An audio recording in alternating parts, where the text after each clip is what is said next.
Boa noite, amigos associados do Sicredi Ibiraiaras. Eu sou a Desirê Brant, meteorologista da Notus, e é com enorme satisfação que nesta noite, aqui em Ibiá, nós da Notus, junto com o Sicredi, iremos entregar para vocês um material muito especial, com um conteúdo bem completo e criterioso sobre as expectativas climáticas para a safra de verão 23 e 24.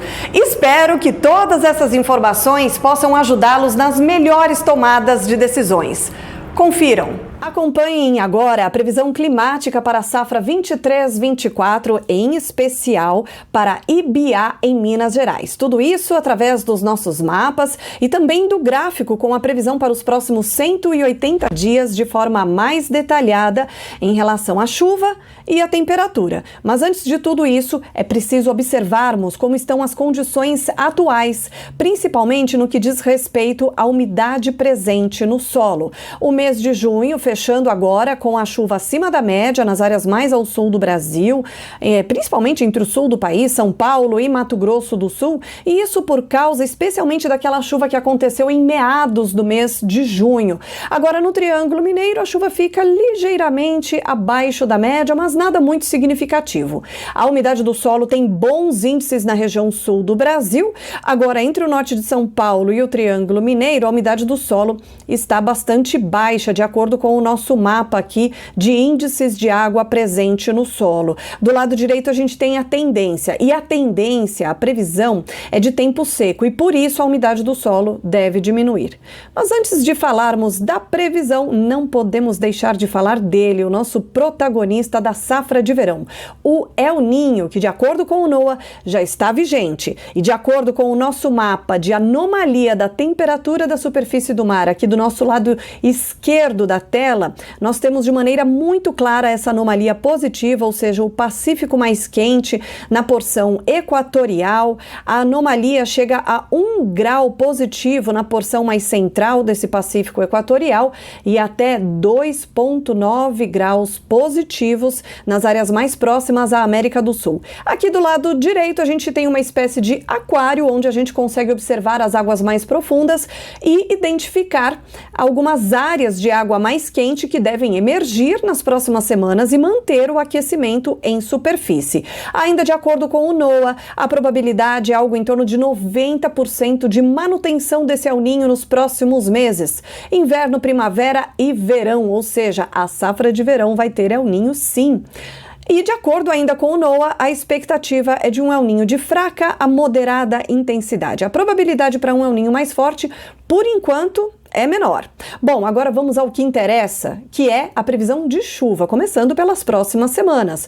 Os próximos dias terão tempo firme, de acordo com o nosso mapa aqui do lado esquerdo, e para Minas Gerais essa condição de tempo seco é normal para a época do ano, de acordo com o nosso mapa de anomalia de chuva aqui do lado direito, o que acaba favorecendo os trabalhos em campo.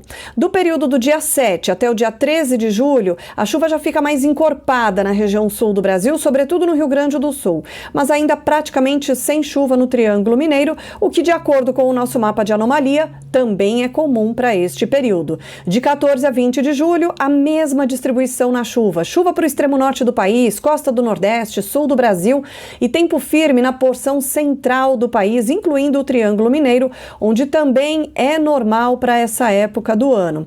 Um pouquinho mais adiante, de 21 a 27 de julho, a umidade até aumenta um pouco aqui no Triângulo Mineiro. A chance de chuva é muito pequena e isso acaba até favorecendo o milho segunda safra, cana-de-açúcar, café, todas essas regiões em fase de maturação e colheita. Então esse tempo mais firme, embora aumente um pouquinho a nebulosidade, deve contribuir. Por outro lado, pode trazer uma certa restrição hídrica para as lavouras em fase reprodutiva. De qualquer forma, essa condição de pouquíssima chance de chuva é muito normal para essa época do ano. Bom, aqui no finalzinho do mês, virada do mês, na verdade, entre os dias 28 de julho e 3 de agosto, a umidade até aumenta um pouquinho no Triângulo Mineiro. Se vier alguma chuva, é algo muito localizado, passageiro, a chance de chuva é muito pequena. E isso deve manter as condições favoráveis ao trabalho em campo, né? Os trabalhos em campo.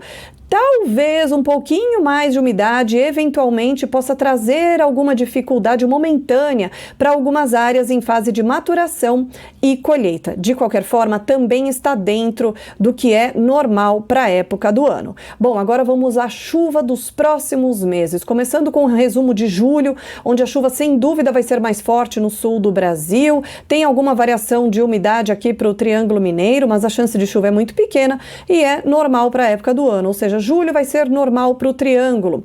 Agosto, aí já começa a ter o efeito do El Niño, ele já começa a aparecer. E de que forma? Deixando a chuva abaixo da média nas áreas mais ao norte e acima da média no sul do país, principalmente. Em Minas Gerais, por enquanto, dentro da média histórica para o mês de agosto. Talvez alguma variação de nebulosidade, algum pontinho de chuva ou outro, mas nada muito expressivo ainda. Agora falando do mês de setembro, novamente sob efeitos do El Niño, com chuva abaixo da média nas áreas mais ao norte do Brasil, acima no sul e eventualmente entre São Paulo e Minas poderemos ter aí algo ligeiramente acima da média. E já começa a chover no mês de setembro de forma um pouco mais expressiva aqui no Triângulo Mineiro, com algo em torno de 80 a 100 milímetros, mas muita atenção. Um outro efeito do El Niño é trazer a chuva para estas áreas, na maioria das vezes, na forma de pancadas, que podem ser rápidas, localizadas e intercaladas por períodos de tempo mais firme e mais quente também. Muito comum, a famosa chuva de manga. Ela pode acontecer em um canto de sua fazenda e em outro não. E em alguns momentos, esses períodos de tempo seco, eles poderão ser um pouco maiores aí entre uma chuva e outra. Isso é um efeito muito típico também quando temos o fenômeno El Niño em vigência. Bom, em outubro, a mesma distribuição na chuva e bem característica de El Niño. Chuva mais forte para o sul, abaixo da média nas áreas mais ao norte do Brasil.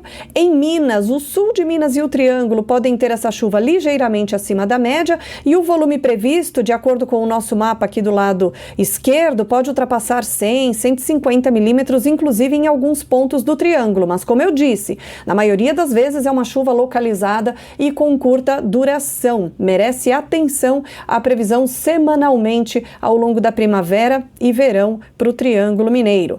Novembro, a mesma situação. Em Minas, inclusive, a chuva não atinge a média histórica, mas olha aqui do lado esquerdo, ela não deixa de acontecer, inclusive com bons acumulados até acima de 100 milímetros aqui para o Triângulo e para o sul de Minas Gerais. Mas eu reforço, efeito de El Niño, chuva na forma de pancadas localizadas e muitas vezes de curta duração. Dezembro fecha o ano assim também, a chuva aumenta em Minas Gerais, a gente pode ter volumes aí acima até de 200 milímetros em algumas localidades, inclusive em alguns pontos do Triângulo. Só que, mais uma vez, eu reforço, teremos essa chuva sob condições de El Niño, muitas vezes na forma de pancadas localizadas e passageiras. Agora vamos falar de temperatura, começando, é claro, pelo nosso inverno, que ainda por causa do El Niño vai ser um inverno mais ameno.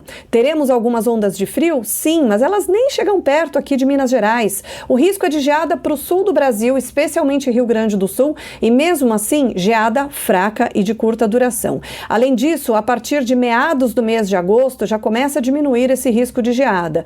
Em setembro, até comecinho de outubro, em alguns momentos vai esfriar, mas com baixíssimo risco de geada, ou seja, para esse ano, o risco para geadas tardias é bem pequeno.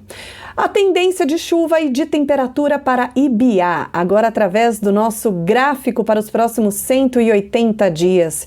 E a gente observa de forma bem clara a tendência de chuva através do nosso gráfico aqui, representado pelas barrinhas em azul. A gente tem a temperatura mínima representada pela linha contínua em azul e a temperatura máxima, aquela da tarde, representada pela linha amarela. As barrinhas em azul, dá para ver nitidamente que elas ficam mais fortes, né, mais volumosas aqui a partir do mês de setembro. Antes disso, ocorre um ou outro episódio de chuva, uma chuva pontual aqui, outra ali, como eu falei para vocês, em anos de El Niño, a chuva até pode chegar mais cedo, mas ela chega de forma bem localizada, bem esporádica. Aí, quando começa o mês de setembro, aos poucos essa chuva vai se tornando cada vez mais encorpada, principalmente a partir da segunda quinzena de setembro. Daí para diante, a gente observa bons acumulados de chuva, talvez uma janela ali de tempo mais firme e principalmente no fim do ano, uma chuva mais volumosa e mais frequente. E o que sinaliza isso? O comportamento da temperatura. Antes da chuva começar a ganhar força, a temperatura sobe com muita facilidade na região de Ibiá, no Triângulo Mineiro como um todo. E aí, quando começa a chuva, esse calor já é amenizado um pouco. E no fim do ano, diminui um pouquinho mais essa tendência de calor. Claro, vai fazer calor, mas não tão forte. E isso é um ótimo sinal. É um sinal de que a chuva ela vem de forma um pouco mais volumosa e mais frequente para a região de Ibiá.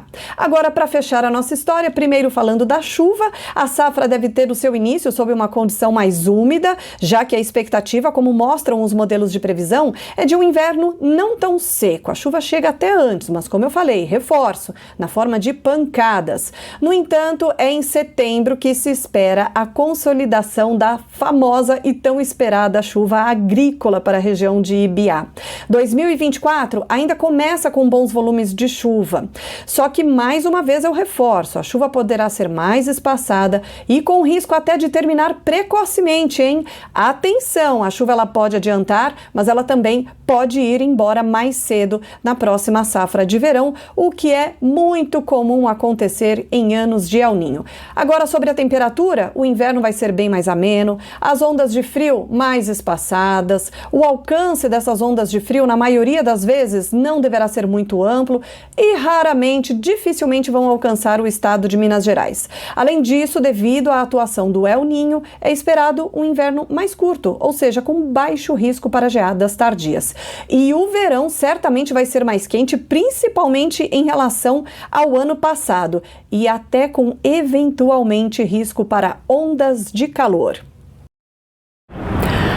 Espero que vocês tenham gostado do conteúdo e que a próxima safra de verão seja de prosperidade. E não se esqueçam, juntos podemos construir um agro cada vez mais forte. Até a próxima!